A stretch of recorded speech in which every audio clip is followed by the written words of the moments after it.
And so I say welcome to everybody for joining me today. Appreciate you coming out of your busy schedules. Week 4 of Mindfulness, Yeah. Building Presence. And Oh, awesome. Thank you, Joanne. I'm going to mute everybody there. As I mentioned, I am recording this so that I can send out the link, and hopefully you found that helpful if you can't attend a class or you want to go back and check something out or look at the slides. They're there for your reference. This week we're talking about our emotional state, our reactions to things. The non-judgment piece is that attitude that we can bring to our meditation practice, also to the rest of our lives. And the equanimity, I'll define that and talk about how that relates in terms of a mindfulness context. I think it's really helpful, and you'll see what I mean. I'm going to try to squeeze in 2 meditations today, so we have time. But as always, there's a lot to cover. So first thing, let's do a quick pause. And the pause I'm going to do is we're going to start with 3 breaths for a pause, and then kind of moving into this effortless mindset of the meditation in a sense. So just find a comfortable position as we get started. You can close your eyes if you like, but you don't have to. But if you want to close your eyes, that's fine, or keep them slightly open. And then just, what do you notice in the moment?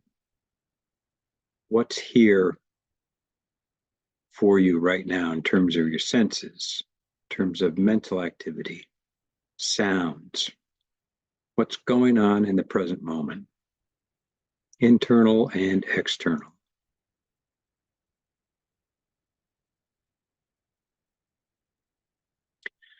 Now we're going to take a full deep breath, and all we're going to really do as we breathe in is focus on the breath itself. So breathing in and breathing out. Let your out breath be really long and slow so that it empties all the air out. Let's do that one more time, focusing on the breath, filling the lungs in, and then let it out. You can let it out with a sigh, but just really relish the out breath. Okay, one more breath. We're going to focus on the body this time. So breathing in, bring your attention to your body. Just notice how the body feels. Just notice its position. Just notice, any particular sensations that might be present that you're aware of. Could do one more breath, focusing on the body, breathing in and out, maybe asking yourself, what does my body need? Maybe it needs to stretch or move or have some water or eat. What does the body need? And then the third part is breathing in. Remember to take care of yourself. The third breath is for kindness, self-kindness. So as you breathe in,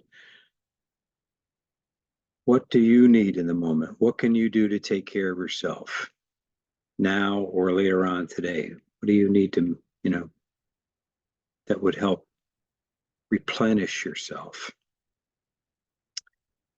And then for the final part of the exercise, just let yourself settle. You don't have to do anything now. You don't have to focus on the breath. This is the effortless part. So there's nowhere we're trying to get to, nothing we're trying to have happen, just relaxing into our experience just as it is. And just noticing wherever your attention goes, whatever calls your attention, whether it's the breath or a sound or a thought, doesn't really matter. Just let your attention be sort of open and receptive. Just noticing what is.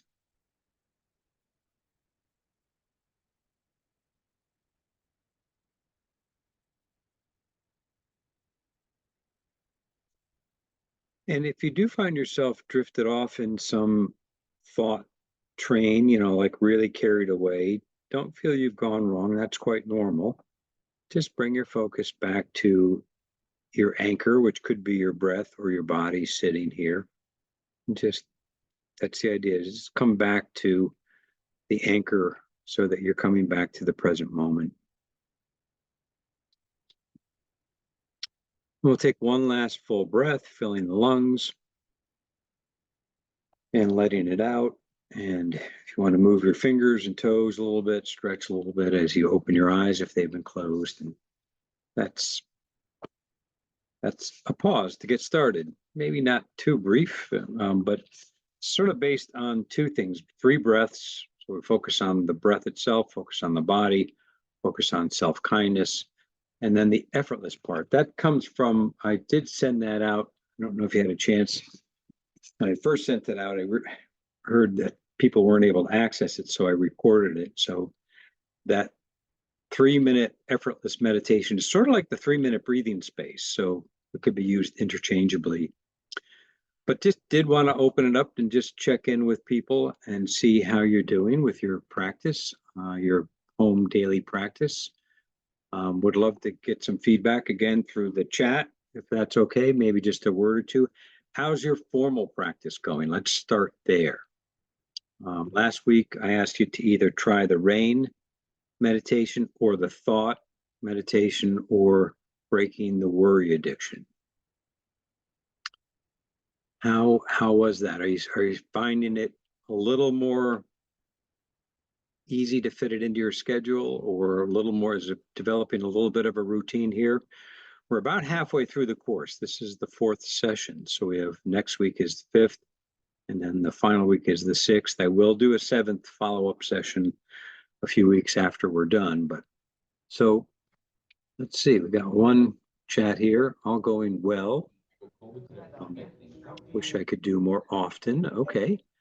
Also, you might make the intention to do more often, to maybe try to find another time and place to build it in, to strengthen the routine.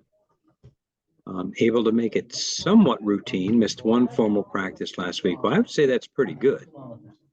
If you only missed one formal practice, I think in the beginning I said, sometimes they call it daily-ish. That's kind of what we're shooting for, is a daily-ish practice. So maybe 5-6 days a week. Okay, that's good. Doing awful, worse than ever, not trying to give myself a hard time about it. Good. I'm glad you said that, because I'm sure there's other people who are finding it hard to fit it in. You know, we really get caught up in our other routines, and there's so many things that we've got to get done. It's really hard to build a few minutes in. I get that. And so I think the fact that you acknowledge that is good, and that what's even better is you're not giving yourself a hard time about it, or at least you're trying not to. We'll talk about that in the non-judgmental piece today. Working on the worry addiction, still coming to work early or getting up earlier to have quiet time. There you go. That's a great way to fit it in. I like that. The worry addiction is a good practice. I really like that one. It's something that you can, well, a lot of these, you practice it a few times, you're going to get the hang of it. Off track last week, intermittent practice. Okay, so that's why we asked you to kind of notice for yourself, how there's going to be ups and downs, especially in the beginning. So what I hope is that by the end of the 6 weeks, you'll have pretty good routine in terms of your regular daily life practices. That's what we want to do. We want to build it in so that it's becoming more of a regular part of your daily lifestyle. I feel doing the meditation is making my life much calmer. Good. So that's a great point also. Try to notice that when you do it, what is the effect that it's having? And if it's not always calm, well, sometimes that's the case too, but it can be quite calming and relaxing. And we're going to talk about that today also. Try to do it at the start of my day at the office. Good. It's a good time before you kind of dive into things. Kind of get yourself centered and refocused. Trying to be kind to myself. Perfect. Haven't had time to fit this in to a daily routine as I had hoped. we'll try again next week. So just keep trying. Try to look for different times then. Try to look for different triggers or ways to remind yourself to do it. Body scan going better. Need to work on rain and worry. Okay, good. Yeah, try these. I'm throwing a lot of different practices at you in these short 6 weeks. So, try to come up with ones that work for you, that you like, that you get some benefit out of, and then maybe you can integrate some other things in later. That's fine too. Oh yeah, winter break. Okay. Hard to establish and keep new routines. Yeah, I realize that some families it's a total different routine, and that brings up an interesting point. When you have a different routine because of kids, vacations, your own time off, that brings a challenge sometimes to try to find a different way to build it into that new routine. I remember at the beginning of my practice, on the weekends, it was a totally different thing, and in some ways you would think you would have more time, but that wasn't really the case. So you might have to build a different trigger mechanism or reminder way when you have a different routine going on. Trying to work on it, getting better slowly. Good. I like the smiley face. That's important. All right. Very good. Appreciate those comments. How about any other comments about any informal practices? I did ask you to try to notice unpleasant events. The week before we did pleasant events, but we're bringing up the idea of unpleasant events. So please feel free if you did try that. Hopefully you tried it a few times. I think unpleasant events are easier to be aware of, unfortunately, because of the negativity bias that we all have. And what I want you to start doing is noticing when unpleasant events happen, what's your immediate reaction to that? What's your go-to response? Because those are probably habitual, conditioned thought patterns or emotional reactions. And what we're really trying to do with all this, especially this week, is we're trying to notice things as they are, not so much as we would have them be, or as they should be, or as, it's that reaction of noticing, I really don't like this. We talked about that, I think, with the snow last week. And you still may not change your reaction, but as long as you give yourself a little bit of an opportunity, a little bit of space between the stimulus and response to notice that you have a choice. You don't have to react in that old patterned way. You have a choice to maybe try something different. And that's to be aware of those thoughts too, and that comes up. So, all right, so let's see. Thank you for these comments. I did try during unpleasant events, but emotions got the better of me. So we'll keep trying. So, but that's an important awareness, just noticing that your emotions to that how powerful they are and how we are conditioned. So don't think that that's a failure. That's not. That's a success that you noticed the emotional reaction. Another one, my body tenses. So noticing that, I catch myself and relax my shoulders. Another good awareness piece, just noticing where this is all hitting. It's your emotions, your thoughts, and your body. Those are the main areas. Hard to break bad habits, letting the negativity take control. So yeah, I mean, like I said, we have a negativity bias. It's going to be hard to override it, and that's what we're trying to do. So it's going to take some practice. Mostly at home, empty nester with my husband, can be reactive, trying to pause myself. Okay, so good. You've noticed it. Again, it's that awareness, being aware of it in the moment. That's the key. That in noticing that you're being reactive, then trying to pause. When you try to pause, what can you do with the pause? And able to remember to slow down my breathing during, yeah, that's perfect. So slowing down, trying to relax, because when you're triggered to that emotional, that unpleasant event, and it's kind of, we're like in fight or flight. And when we're in fight or flight, slow breathing, calming yourself down, that's bringing the rest of the executive functioning of the brain online. We make our worst choices when we don't recognize we're making a choice. Yeah, and you couldn't have said it better. I've got a quote from Tara Brach about that I'll be bringing up at some point in a few minutes. So yeah, that is a powerful statement. We make our worst choices when we don't recognize we're making the choice. So there is those things do happen, sort of like there's this subconscious thing going on, or even unconscious thing going on, that again, these are things that we have built up over our lives. And that's what this is all about. It's becoming aware of them.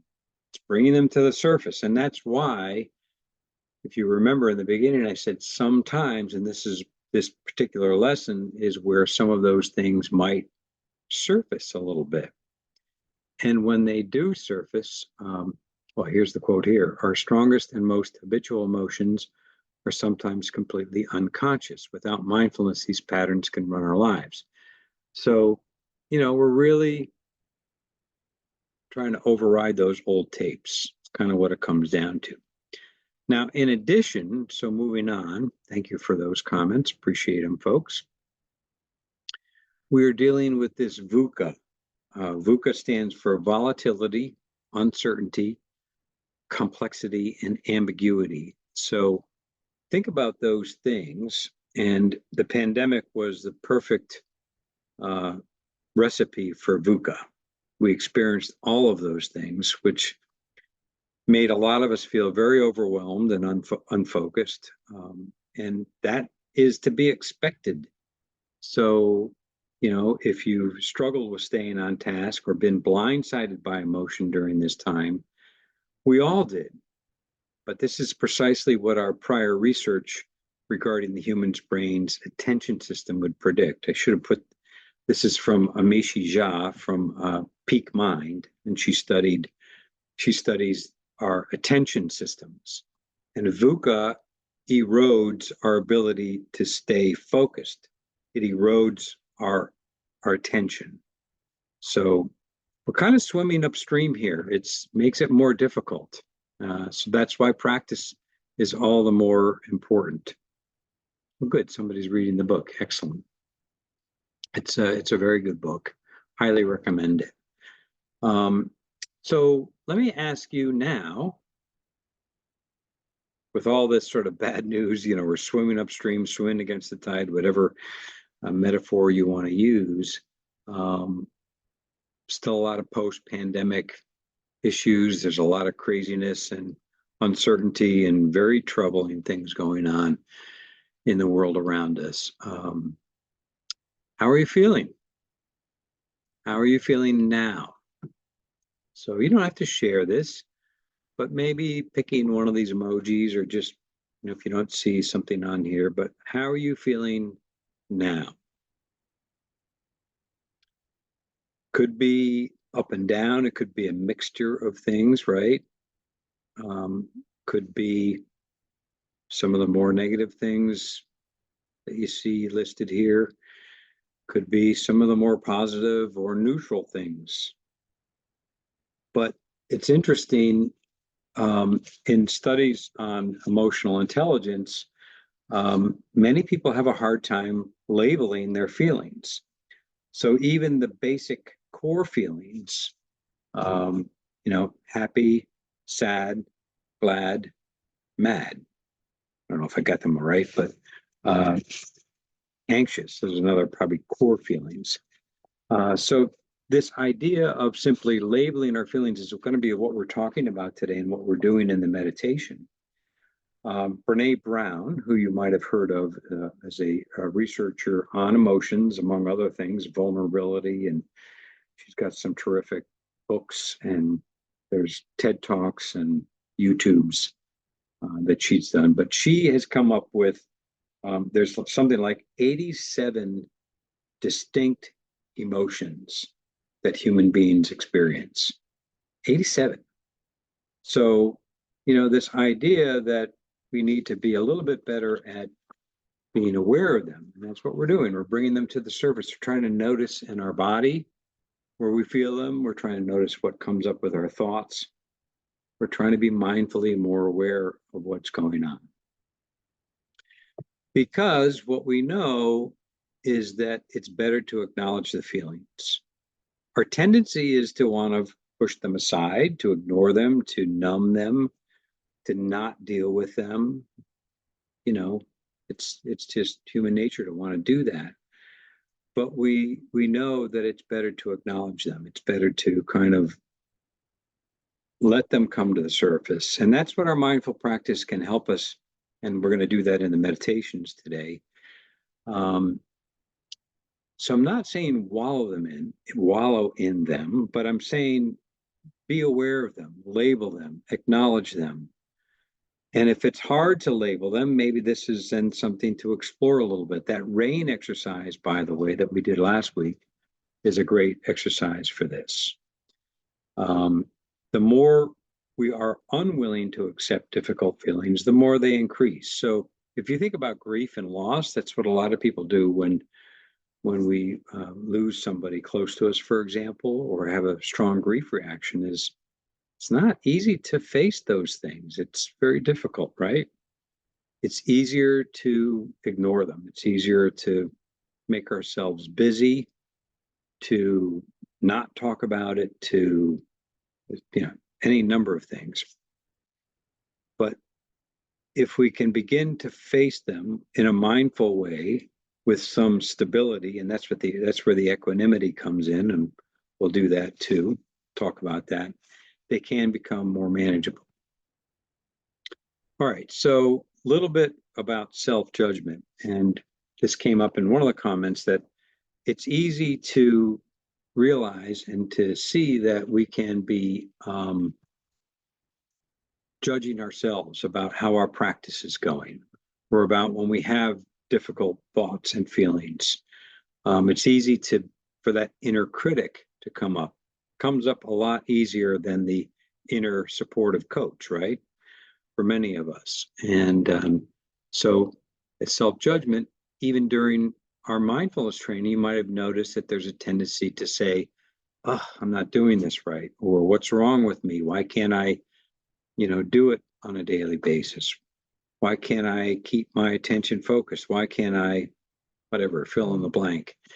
So that's part of the practice, is noticing when that comes up and being aware of that, not pushing it away, and bringing some self-kindness, okay? Bringing some compassion. Remember, I said that one of the best things you can do during any of these practices is to knock it down on yourself. Now, it's still going to surface. When it does surface, again, just acknowledge it. You might do some deep breathing. You might do some maybe a mindful body scan. Where do you notice it in the body? Get curious about it. Okay. Try to notice what's coming up. Then we can deal with it. But before we do that, we really have to bring on self-compassion, the antidote. And I'm not going to go too much into this, but like we did in the 3 breaths for a pause at the beginning, bring up on a regular basis being kind to yourself. And we're going to focus next week on or maybe it's the last week. I think it's the last week, on self-compassion. We'll do a whole class on that because it's really important.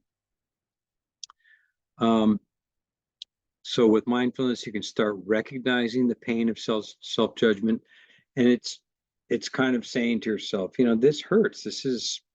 It hurts when I'm judging myself. It's kind of that thing of adding salt into the wound, or they sometimes call it the second arrow. The first arrow is the arrow that hits you, that hurts you. The second arrow is the arrow that we do to ourselves. It's the self-blame, self-doubt, the why didn't I, the shoulda, woulda, coulda. things that we say to ourselves. So try to notice that, try to give yourself some compassion, try to deal with it in that way. So when we bring mindful presence to the pain of judging, a natural compassion for ourselves begins to arise. It's a feeling of tenderness and of care in the face of a difficult, often lifelong habit. So again, this is, we're kind of swimming against the tide, but self-compassion is the antidote for self-judging. So how do we do this? So what we're going to do is we're going to do a meditation on emotions. We'll do this first. I'm going to try to get that second meditation in. This is going to be based on the work of Tara Brach and Jack Kornfield. They both have good meditations on this. And so the only other thing I would say is, as we're going through this, if you're beginning to feel emotional, if it's beginning to affect you, you can always go back to the anchor. You can always go back to the way of stabilizing your attention. It's not ignoring it, but it's a way of taking care of yourself while we're doing this. I am going to I will ask you to bring up something that brings up a little bit of stress or some feelings. Nothing big, so don't bring up, anything, that is very strong and intense. So maybe something that's more kind of on the mild to moderate side. All right, so let's start with our sitting posture. So again, try to find a posture that's really comfortable for you. Take a moment to adjust. It helps to be relaxed in the way that we're sitting, but also alert. You can close your eyes if that's good for you, or if you'd rather, you can keep them slightly open with a soft, unfocused gaze. And just try to establish a simple presence in the body. Just feel the body as it's sitting, as it's coming into stillness. Feel the body grounding you. Feel your feet on the floor. Feel your body in the chair. Feel your body being supported.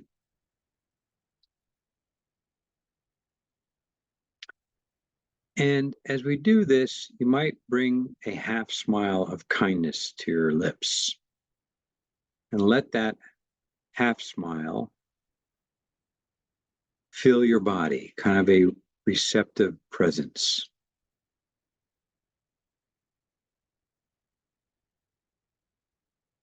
We're relaxed and focused on our anchor, which could either be the body or the breath. So if you want to focus on a few cycles of breathing, feel the breath moving in and out of the body.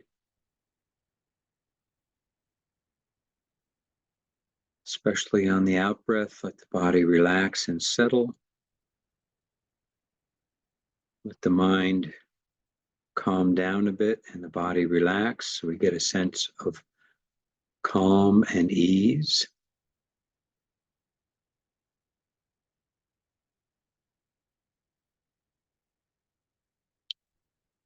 And turn this same quality of careful attention to notice whatever feelings are present right now.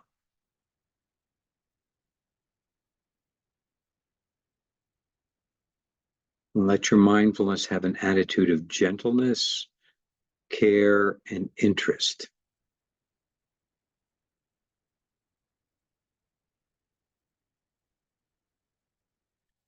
And we're going to be exploring this river of human feelings as a witness.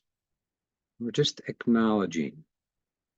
Several feelings may be present at once, and sometimes very few feelings. They may be quiet and subtle. Just notice any feelings that are present right now. You might acknowledge each feeling as if with a bow. No need to judge. Just let them be. They're just part of the human river of feelings.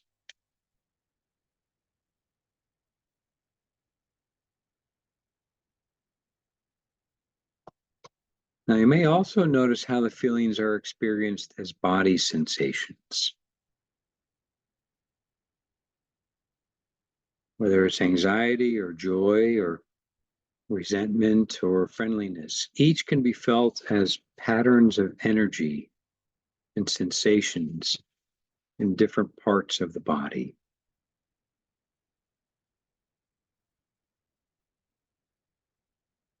And see if you can sense where feelings live in the body.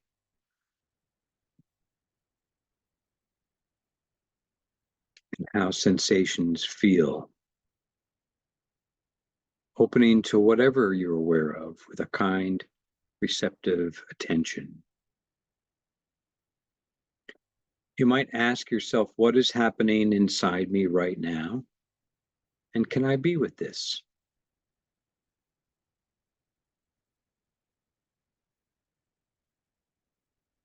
Now, again, at any time you can return to feel the breath, calming and steadying your attention. So that's kind of the home base, or the body, the breath, or anchoring in the body.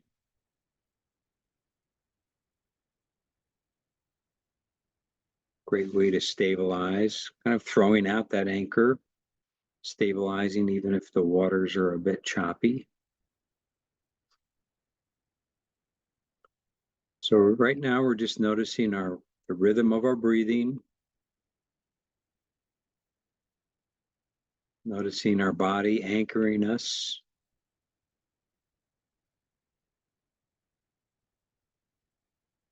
And now bring your attention to deliberately focus on a difficult emotion. Again, nothing big, something that's somewhat difficult. And take a moment to remember that if it's a situation or difficulty in your life. And as you remember and picture this difficulty, let yourself remember how it feels.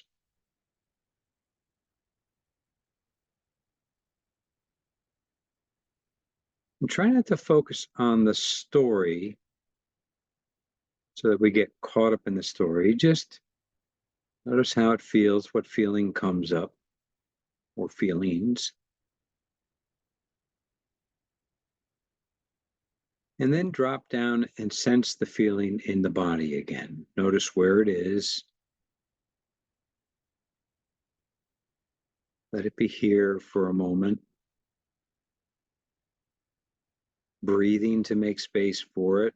You might name the emotions or emotions softly to yourself, allowing it space to be, space to expand in this field of mindfulness. And now add some compassion. Don't judge the feeling and try to make it go away. Hold it with compassion for all the suffering connected with it. And see how it responds to compassion.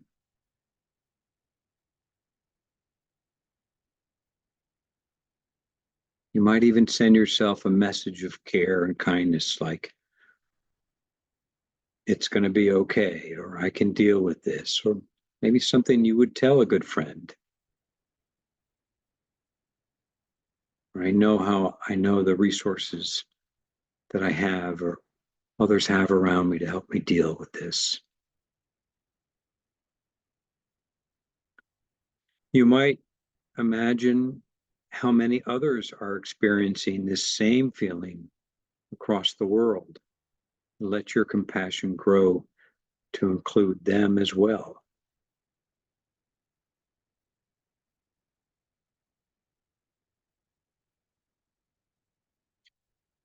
And if these strong emotions, you feel a little overwhelmed at any time, just ground yourself by simply going back to the anchor of your breath, feeling your body grounding you.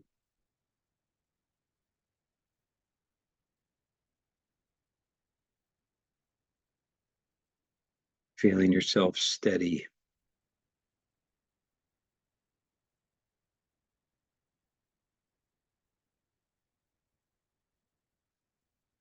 And before we close, just stay with the steadiness of the anchor or the home base. Just stay with the breath. Stay with the body. Maybe take a deep breath or two, allowing yourself to relax. If you've noticed some tension,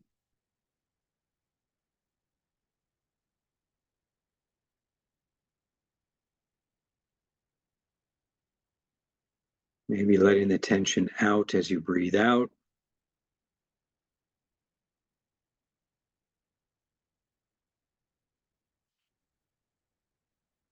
And when you're ready, we'll finish the meditation and you can slowly open the eyes. You might stretch a little bit. You might move your fingers, whatever is helpful. Reconnect with your surroundings. All right, so that's a meditation on emotions. Again, I'd like to know if you would like to share anything in the chat. You can, what that was like for you.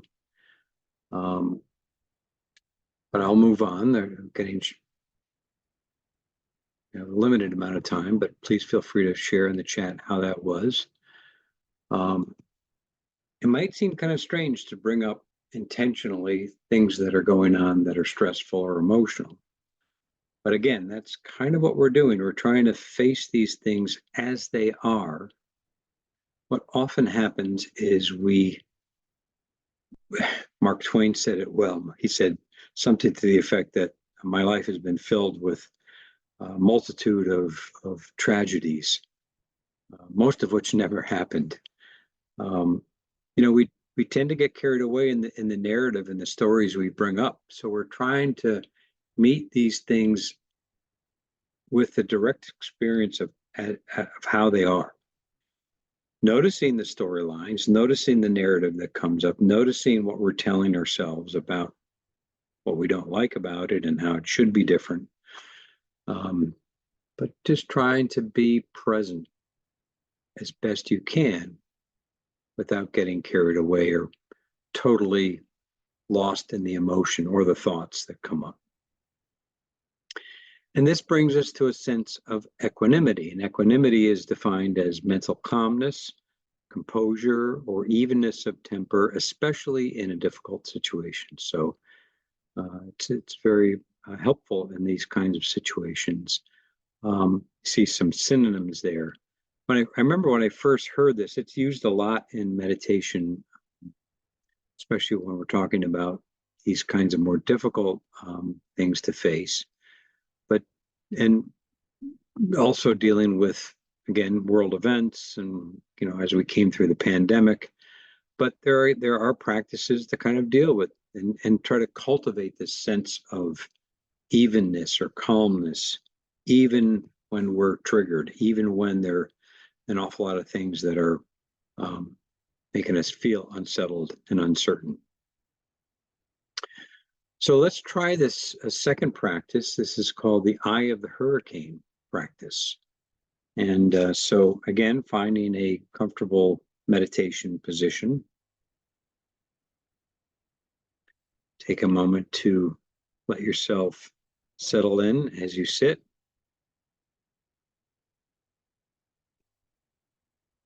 You might want to make sure your shoulders are relaxed and kind of let your hands rest comfortably. You can gently close the eyes. We're going to do a little bit of imagery here, so it might be helpful to close the eyes, but you can also, if you keep them open, kind of just keep them very slightly open. And let's take 3 deep, slow breaths to begin to kind of steady and relax ourselves. So in and out. You can breathe out through your mouth or through a straw, like, kind of pursing your lips, or with a sigh. In, out. One more time. In and out. Just becoming aware of the body sitting here. Noticing your feet on the floor.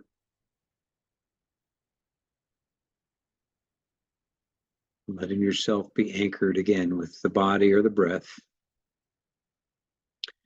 And considering this metaphor, within the strong, turbulent winds of a hurricane, there is the eye, the center of the hurricane, which is quiet. There's no wind or movement there. For a moment, picture this idea in your mind. Can you visualize the strong, turbulent winds of a hurricane? And the inner core that is peaceful and quiet. Let's see if you can become like the center of the hurricane. Your current circumstances, your thoughts, your feelings, and the sensations throughout the body can be compared to the winds of the hurricane. Is it possible for you to let go of all these things for a moment so that you're no longer taking part in them? Like being in the center of the hurricane is not taking part in the turbulent surrounding winds. To do this, start by focusing on your breath. Simply breathe in and out. Focus inward. Just like the eye is deep within the hurricane, your eye is deep within you. Use your breath to connect to this part of you. Again, simply breathe in and breathe out and stay connected to your breath. If anything stressful happens in this moment, negative thoughts, unpleasant feelings, annoying sounds, difficult life events or memories, try to look at them as if they're the turbulent wind of the hurricane, whirling around, continually changing, unpredictable in nature. Notice that you are not them. You're the silent center of the hurricane, the part that is peaceful despite what is happening around you. You're the silent eye of the hurricane, peaceful and at ease, not reacting, simply observing.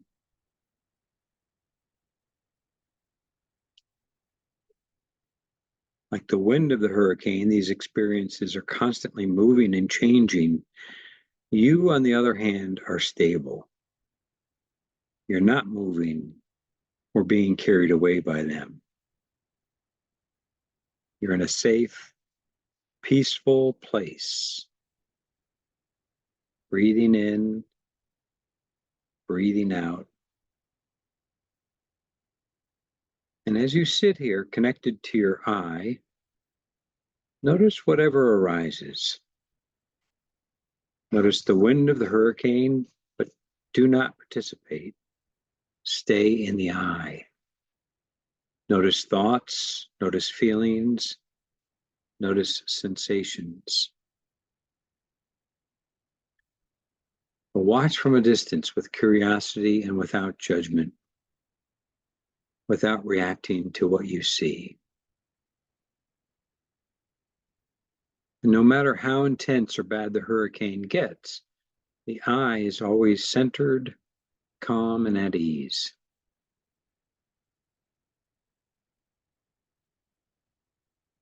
Even the most turbulent hurricane cannot hurt or harm the eye. The eye is safe.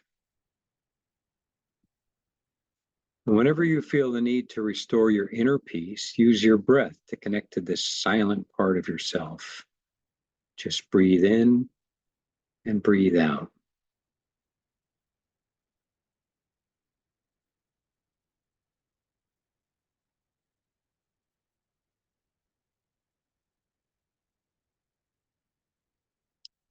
And now when you feel ready, you can slowly open your eyes as we finish. And again, reconnect with your surroundings, maybe move a little bit. See if you can just sort of keep this sense of calm and ease. We look at this calm and easeful picture. So again, what was that like? Even just noticing for yourself, what was that like for you?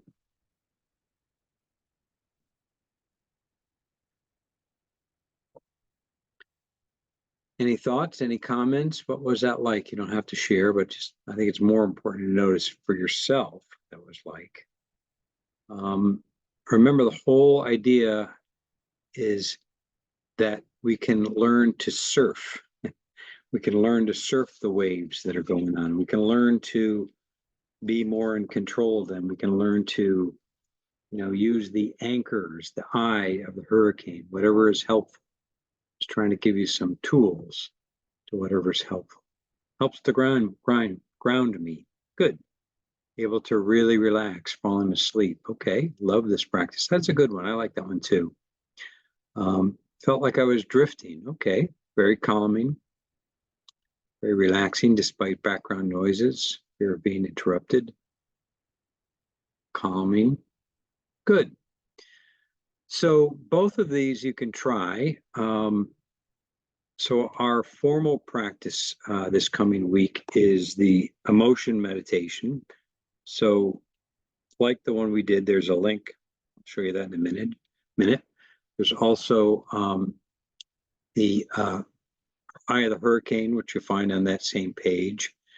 When you click the link, there's also some ones under, there's a reduced stress or COVID related meditations. Those are some other ones that you might try. So those are your formal practices. Informal practices, try that 3 breaths for mindful pause, which is actually on the next page, or the stop practice. Remember that. Continue to process the pleasant and unpleasant events. I think that's sort of important to continue noticing how you react to pleasant and unpleasant things. And remember the mindful, rather the 3-minute breathing space. Okay, so there's the 3 breaths for a pause. So you can read this real easy like we did in the very beginning. Here are the links. There's the emotion one. There's one separate called Cultivate Equanimity. There's also the Eye of the Hurricane on there. And this particular quote, which I like again from Tara Brach, she does a lot of work in this space. Research shows that mindfulness training increases our access to balance, resilience, and accurate perceptions, even in the midst of strong emotions. Neuropsychology calls this expanding our window of tolerance. So that's what we're kind of going for here. There are other resources just to remind you of other things. When I send out the recording links, they all go to a YouTube playlist. That's where they're all getting kind of stored. And then also we have, this is the old web address, but it goes to the new site, which now the new site does have all the meditations loaded on there. But you may continue to use the MLife app or other apps. So wherever you're getting your meditations, doesn't really matter. But again, start to notice which ones you like, which ones are helpful to you, which ones you're really finding some benefit out of. All right, so appreciate that comment. Recordings have been great. I enjoyed listening to older classes to refresh memory. Good for you. So yeah, oh, thank you for that comment. That's a nice comment. I don't think it's me that's changed your life. I think it's the practices, though, to be quite honest. But I'm happy to be here to kind of bring the practices to you. I really enjoy these, and glad you're here and appreciate your presence. So I'm going to stop the. Just a reminder too about the phone meditations. We're still doing these, so if you want to join at one of these times, these will be in the slides. So if you need that phone number, I'm going to stop the recording in a minute, and I'll hang for if anybody has any questions. Appreciate the comments coming in. Thank you all very much. And thanks for being here. and have a good week with your practices. Just do the best you can. Remember to be kind to yourself. That's really important.